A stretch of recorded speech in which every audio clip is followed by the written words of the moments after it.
Hola, queridos pacientes, queridos médicos, estudiantes de medicina. Gracias por estar acá en otra charla más sobre el tema de tratamiento para la insuficiencia cardíaca.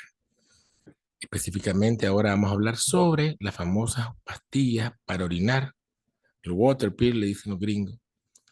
Son como la furosemida. La furosemida es el diurético más frecuentemente indicado en pacientes que tienen insuficiencia cardíaca.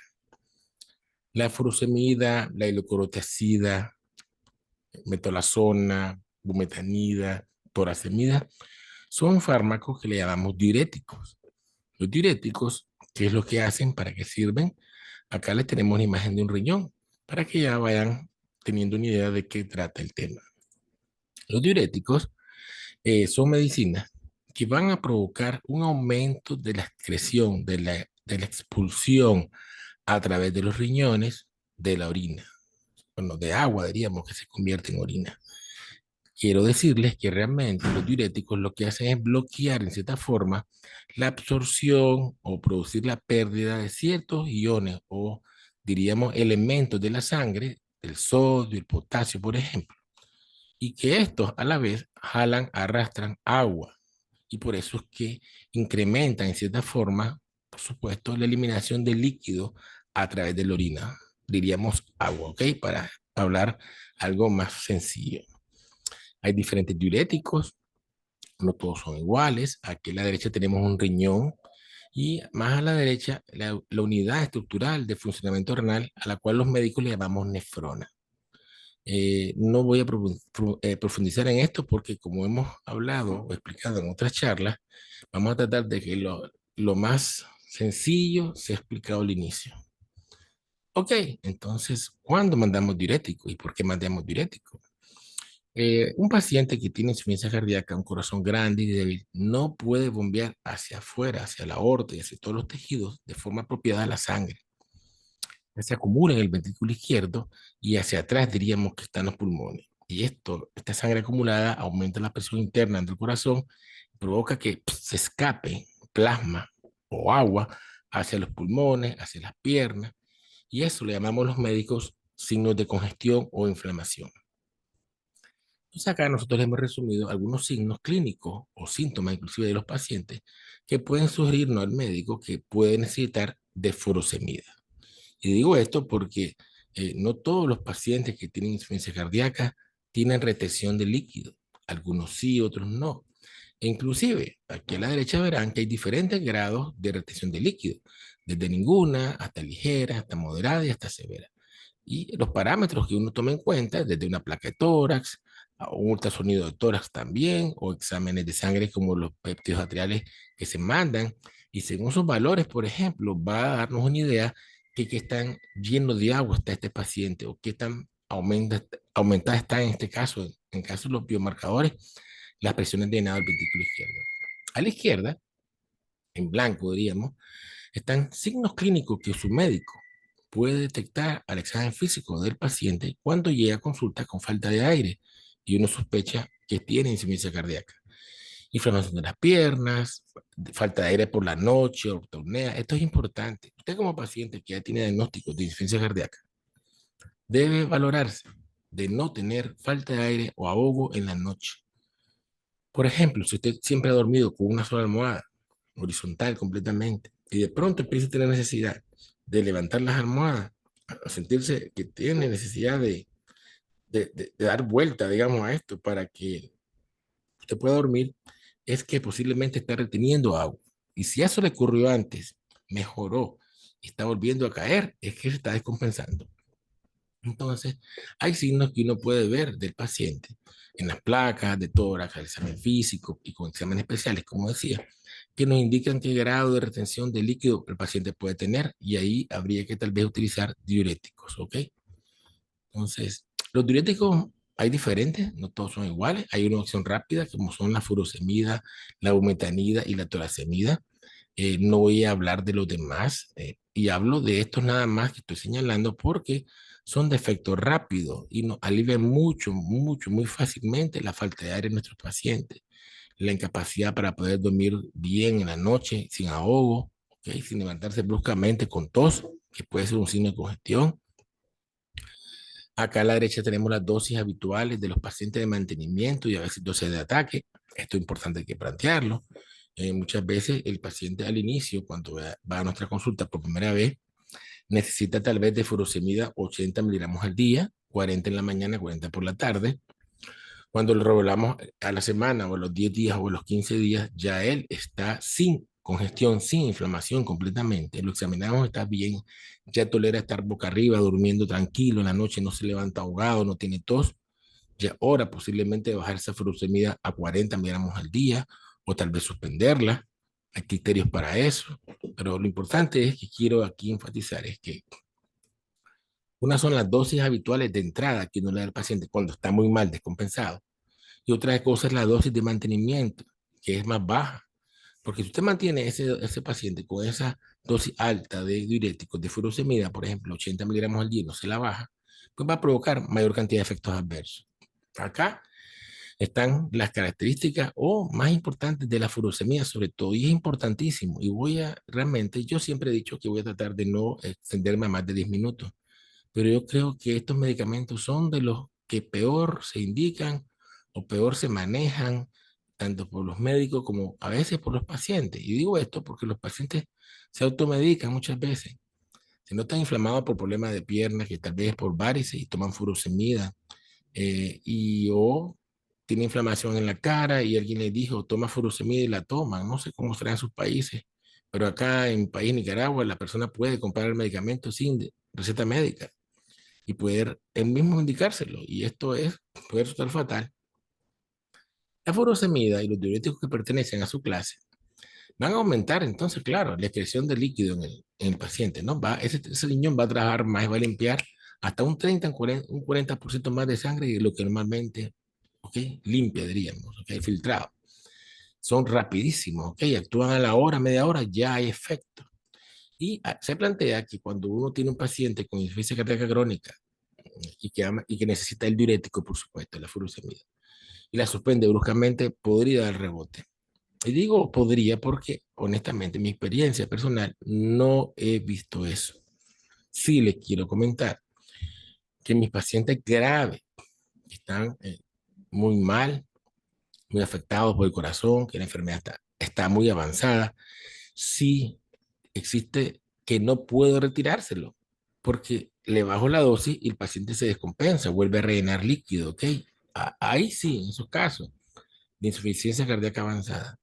Pero en otra variedad de pacientes donde el problema cardiovascular se va compensando con otros fármacos que son para esta enfermedad, realmente sí hemos logrado suspender los diuréticos o bajar a la mínima dosis y sin experimentar rebote del paciente o empeoramiento por la disminución de la dosis de furosemida.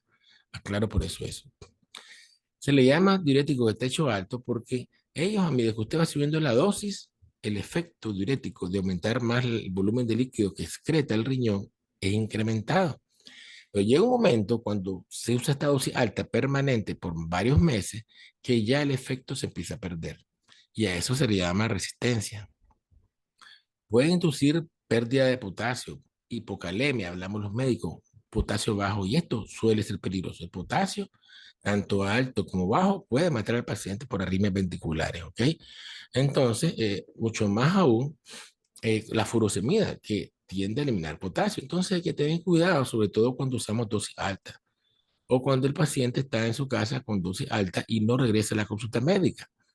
Nosotros vigilamos a los pacientes los niveles de potasio, indicándole exámenes de sangre. Y esto es importante. Mm, ¿Qué ha pasado? Mis pacientes con insuficiencia cardíaca no regresan a la consulta del mes o a los 2 meses y se aparecen hasta los 3 meses. Y están tal vez con furosemida. Entonces, inicialmente no tenían el trastorno con el sodio ni el potasio, pero después lo van a desarrollar y no lo pude diagnosticar a tiempo porque el paciente no regresó con los exámenes cuando se los indicamos. Por eso es importante que el paciente regrese a tiempo cuando se le indica, sobre todo aquellos que están tomando furosemida. Eh, si, si tienen la función renal bastante afectada, con un filtrado menos de 30, la furosemida sigue siendo efectiva. Pero sin embargo, este diurético a largo plazo sí puede elevar el ácido úrico, que es común en pacientes con insuficiencia cardíaca, y dar artritis puede lesionar el oído de las personas y perder, sobre todo en las personas mayores, dar sordera porque tiene causa ototoxicidad, como no, y elevación del azúcar. Entonces es importante acá, quiero aclarar, los pacientes que tienen insuficiencia cardíaca son un grupo de pacientes muy afectados de su corazón y se mueren de esto si no son tratados adecuadamente. El diurético evita que ellos se descompensen y rellenen agua agudamente en sus pulmones y se estén muriendo. Así le hablo claro porque es el lenguaje que debo utilizar acá. El ahogo nocturno, que es lo peor que hay, la falta de aire, la inflamación. Cuando este edema, esta inflamación está retenida en el abdomen, el paciente pierde el apetito, su digestión se le hace más lenta, se ponen amarillos y eso es mala calidad de vida. Damos furosemida para mejorar esa calidad de vida, ¿ok? Eso no lo pierdan. Claro, si el paciente está con un problema muy grave y avanzado, les comentaba que era muy difícil poderla suspender y debe mantenerla, a veces inclusive dosis alta. Y bueno, en ese trajín se afectan los oídos, ¿verdad? Y no hay cómo evitarlo. Diríamos que un efecto adverso, pues ni modo, dependiente de la vida del paciente a nivel cardíaco, o una cosa o la otra. No todos los pacientes lo hacen, ¿no? Pero sí plantearles que por lo menos aquellos pacientes que tal vez no requieren el diurético de forma permanente, ahí es la importancia donde hay que suspenderlo y okay, hacer el stop, por supuesto. Pero en aquellos casos que es inevitable mantenerlo, no hay de otra. Entonces, en esta lámina hay un resumen de otros trastornos adversos que ya mencionamos: sodio bajo, el potasio bajo, la gota, la hiperglicemia, la tendencia a ser diabético. ¿Ok? Importante esto. Y más aún cuando está usando furosemida, está usando spironolactona, que también es diurético, está usando un IECA, un grado 2, y el paciente está deshidratado y no toma líquido suficiente, podría provocar inclusive hasta aumento de la creatinina y daño renal. Entonces, hay dos diuréticos muy comunes en el mundo para tratar la insuficiencia cardíaca que tiene acción rápida. Uno es la furosemida y el otro es la torasemida. A la torasemida se le han atribuido una disminución de mortalidad por insuficiencia cardíaca hasta un 20% en estudios observacionales. Sin embargo, recientemente se hizo un estudio que fue publicado, vean, hace apenas 15 días, 16 días. El Transform HF fue publicado en el Congreso Americano de la AJA de Cardiología y comparó la disminución de mortalidad o ingresos hospitalarios por insuficiencia cardíaca de los pacientes al año usando torasemida y furosemida, teniendo en cuenta que la torasemida se esperaba, ¿no? Que fuese superior a la furosemida. Y bueno, hay que aclarar que este estudio fue hecho vía telefónica, los pacientes no fueron vistos por médicos, todo fue por teléfono, las dosis prescritas, el seguimiento, y que no reportaban ni muertes los familiares o ingresos hospitalarios. Y dio igual. Es decir, que con este estudio, tanto la furosemida como la torosemida tienen igual efectividad en evitar que el paciente ingrese a un hospital o se muera, mortalidad total. Entonces, nos deja igual, ¿no? Con la incógnita si realmente la torasemida o no mejor a la furosemida. Por ahora no, pero este estudio realmente, el diseño, no creo que sea muy apropiado para aclarar esa duda, porque es imposible que usted pueda evaluar un buen resultado con solamente llamadas telefónicas. O sea, ¿cómo evalúa usted la congestión del paciente, la necesidad de mantener ese medicamento? Si les acabo de mostrar hace poco unas láminas donde se hablaba de todos los signos, que son signos los que el médico ve, clínicos, de insuficiencia cardíaca y necesidad de diurético. O sea, es imposible que por vía telefónica usted pueda saber eso. Entonces, se llama estudio Transform, algo, bueno, importante. Hay pacientes que necesitan diurético permanente, su enfermedad está muy avanzada, y entonces no pueden estar viendo la consulta porque se cansan, no tienen transporte apropiado. Entonces se trata de que ellos regulen sus dosis en la casa. Eso se hace en algunos países, Canadá, yo sé, Estados Unidos. El paciente ya se conoce, el médico también conoce a su paciente porque le lleva seguimiento de un par de años, 3 años. Y le digo por experiencia propia también que me ha pasado a mí, en pacientes ya conocidos con este problema, en los cuales yo estoy quitando el diurético, por ejemplo, le logro enseñar al paciente cuáles son aquellos signos que él debe reconocer de alarma, de alerta, que se está descompensando. Y le he dicho, le dejo en la receta la furosemida, pero le advierto, si empieza a tener falta de aire o sentir los síntomas de antes, usted vuelve a tomar la furosemida. Y les aclaro también a los pacientes, usted ahora solo puede ir mejorando o estar igual, pero no puede empeorar. Si empeora es porque yo le bajé la furosemida y es lo que usted volvería a reiniciar. Ok, yo le advierto eso y le trato de dar a mi paciente tips para que él reconozca que realmente le hace falta la furosemida, porque realmente uno no puede saber exactamente qué paciente va a necesitar de forma permanente o cuál puede retirarla. Si está muy grave, sí, es permanente. Y más adelante vamos a mencionar los pacientes que requieren de furosemida permanente. Pero si no tiene esos criterios, pues posiblemente le requiera por un tiempo mientras se estabiliza. ¿Ok? Pero el hecho es que hay pacientes como estos que están en la imagen, que ya tienen insuficiencia cardíaca avanzada, en los cuales a veces necesitan de una dosis de furosemida extra endovenosa que actúa rápidamente. Entonces, este equipo ya está aprobado por la FDA ahorita en octubre, vean, 10 de octubre, el cual tiene 80 miligramos de furosemida en una ampolla y es capaz de administrarse al paciente por vía subcutánea de forma rápida, ¿ok? En 5 horas. El paciente lo activa con este botoncito que está en el centro cuando él siente síntomas de congestión. Estos pacientes ya han sido educados de forma apropiada, en charlas, seminarios, etcétera, etcétera, conocen a su médico, están posiblemente en un servicio de falla cardíaca y se les advierte cuándo sería la necesidad de recibir este autoshot, ¿no? Esta inyección de furosemida. Interesante, pues. Se los pongo para que vean que igual que con la insulina, ahora también hay furosemida subcutánea de autoinyección y a veces estos equipos van asociados a nuevos equipos que existen en Estados Unidos y en otros países desarrollados, donde el paciente tiene permanentemente un catéter puesto dentro de su corazón, en la arteria pulmonar, y él mide el equipo y manda señales que dicen que este paciente se está llenando de agua, sus presiones internas cardíacas están fallándole, están aumentando, de modo que hace falta aplicarle algo que lo mejore rápidamente. Y eso lo hace la furosemida, el diurético. El diurético no han demostrado hasta ahora, les aclaro, que disminuye mortalidad en insuficiencia cardíaca de forma directa, ellos solos, ¿no? Simplemente el paciente con insuficiencia cardíaca lo que tiene es mucha retención de líquido y se ahoga y es horrible. Entonces no sería ético no darle a estos pacientes diuréticos y a otro grupo que tiene esos mismos síntomas, dárselos para comparar quién se muere primero. O sea, obviamente no se puede. Entonces se ha mantenido en las guías, tanto europeas a la izquierda como americanas, y son las más nuevas, vean, 2021 es la europea, 2022 es la americana. ¿Cómo que sí van a indicarse? Pero, como dice acá abajo, en inferior a la izquierda, en la europea, cuando haya signos de sobrecarga, que son los signos de congestión que mencionamos anteriormente, que iluminamos ustedes con las imágenes. Y a la derecha habla de en los americanos, diuréticos según necesidad. Eso según necesidad, según prescripción médica, según cómo se evalúe el paciente. Entonces, los diuréticos en general van a indicarse en pacientes que tienen insuficiencia cardíaca, que hacen signos de retención líquida, de agua, de edema, le diríamos, a cualquier nivel de nuestro cuerpo, abdomen, pulmones, piernas, ¿ok? Pero pueden retirarse si ya no hacen falta. Y en algunos otros casos, pues ni modo es necesario mantener. Precauciones importantes. En primer lugar, amigo, usted no son automedique. No solamente medique, no le haga caso al vecino, al primo, al sobrino o al doctor Google. Te dice que si hay edema, inflamación de pierna y falta de aire, es edema pulmonar. Y usted va a comprar furosemida y se la toma solito. Vaya mejor un poco para colmo y usted cree que está haciendo de doctor y está falso. Está foul. Malo, no puede hacer eso.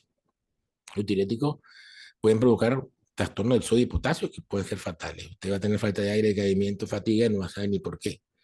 Segundo, si tienen problema renal con creatinina un poquito alta, los diuréticos podrían provocar un empeoramiento de la creatinina, un incremento de la creatinina, sobre todo cuando son administrados persistentemente en un paciente que ya no tiene congestión.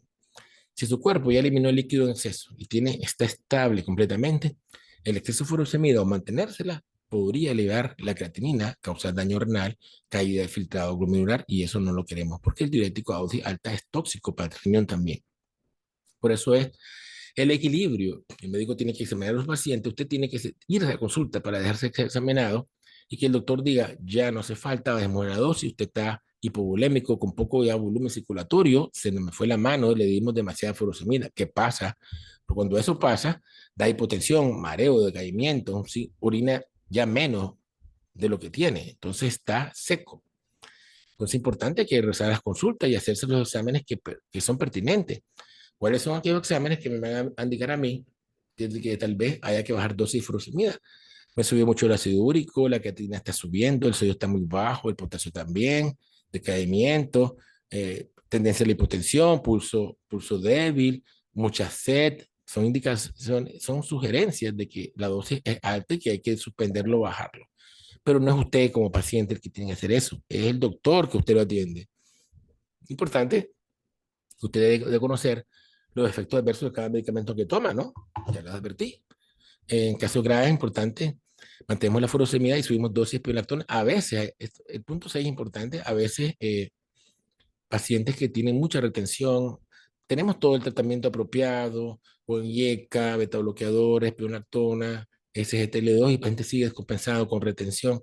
Le hemos dado 40 furosemida 80 y sigue igual, ¿ok? Mejora, pero empeora. Entonces podemos dar dosis altas de espionactona. Habitualmente la espionactona para falla cardíaca es de 25 a 50 miligramos al día, pero cuando queremos aumentar el efecto diurético y que el paciente elimine más porque está reteniendo constantemente, pues damos espionactona hasta inclusive 100 miligramos al día o 200, combinado con 80 furosemida. Entonces estamos usando dos diuréticos a dosis altísimas. Y entonces estos pacientes hay que tener mucho más cuidado con el balance hídrico y además de potasio y sodio. Y fósforo, magnesio, hay que hacer exámenes más seguidos. Mucho cuidado, ¿ok? Hay pacientes así que necesitan de todo este apoyo, claro, pero también requieren mayor seguimiento. Entonces, ¿cuáles son los pacientes que nosotros hemos notado que requieren generalmente dosis permanente de furosemida? Y no digo que sea exacto, pero usted como doctor pudiera tal vez en ello o requerir mayor chequeo, mayor vigilancia. Bueno, uno, si el eco le informa, el ecocardiograma de su paciente con falla cardíaca, con fracción de electrón reducida, informa que tiene el ventrículo derecho dilatadísimo, una gran regurgitación tricuspidia, con hipertensión pulmonar, le hablan de que tiene signos de contractilidad deprimida del ventrículo derecho, estoy hablando, ¿ok? Y eso lo digo porque la falla derecha da edema periférico. Entonces, en esos pacientes muy posiblemente, pues, haya que mantenerlo siempre con furosemida hasta que ese BD mejore, hasta que baje un poco la presión pulmonar secundaria, esa hipertensión pulmonar a la falla izquierda. Sí, se logra 3 a 6 meses. Hay que esperar un evolutivo a veces, 6 meses, para ya uno pues tratar de bajar un poco la dosis. Si también el paciente tiene insuficiencia valvular mitral severa, hemos visto que estos pacientes tienen tendencia a que no podemos reducir dosis de furosemida. Tal vez la dosis basal sería 40 miligramos al día, no una dosis muy alta, sería una opción. También cuando tienen altas presiones de llenado, que eso le informa el eco por la onda E lateral tisular. Y bueno, si hay falla renal asociada con un filtrado menos de 40, 35 mililitros por minuto de función renal, posiblemente estos pacientes tal vez requieran siempre un apoyo de furosemida, ¿ok? Es importante, los diuréticos, como explicaba antes, no disminuyen mortalidad total por sí solos, sino por estar asociado a los demás medicamentos. Entonces, si su paciente tal vez no tiene estos trastornos mencionados anteriormente en el punto 7, que son los que realmente nos obligan a tal vez mantener la furosemida. Si no está ahí, posiblemente su paciente va a tener la fortuna de no tener que estar permanentemente con furosemida, ¿ok? Y podría retirarse con el tiempo. Eso hay que tener lo mismo en la mente, por favor. Así que, bueno, hasta acá la charla. Yo le agradezco por su permanencia en el canal. Gracias por suscribirse, porque es importante. Ya vamos por los 2.300 miembros, lo cual es excelente. Me estimula a mí a continuar con este tipo de charlas educativas para pacientes inicialmente. Por eso utilizamos un lenguaje lo más sencillo posible, pero también para médicos generales e internistas inclusive, porque les damos tips y cómo abordar estos pacientes con insuficiencia cardíaca que son tan sensibles y que tienen mal pronóstico y que se descompensan con facilidad y que empeoran si no los tratamos de forma apropiada. Y ante la duda, recuerden, pueden remitir a un especialista en cardiología. Y acá me tienen a mí, doctor Hurtado, por este canal. Muchísimas gracias. Y bueno, si no han visto los otros videos sobre este tema en específico de autocuido, educación a pacientes, denle clic a los enlaces finales donde voy a enlazarlos con la carpeta que tiene que ver con las charlas previas que hemos dado sobre este tema específicamente de educación a pacientes con insuficiencia cardíaca. Muchísimas gracias y muy buenos días. Un gran abrazo para todos y que Dios esté con ustedes. Gracias.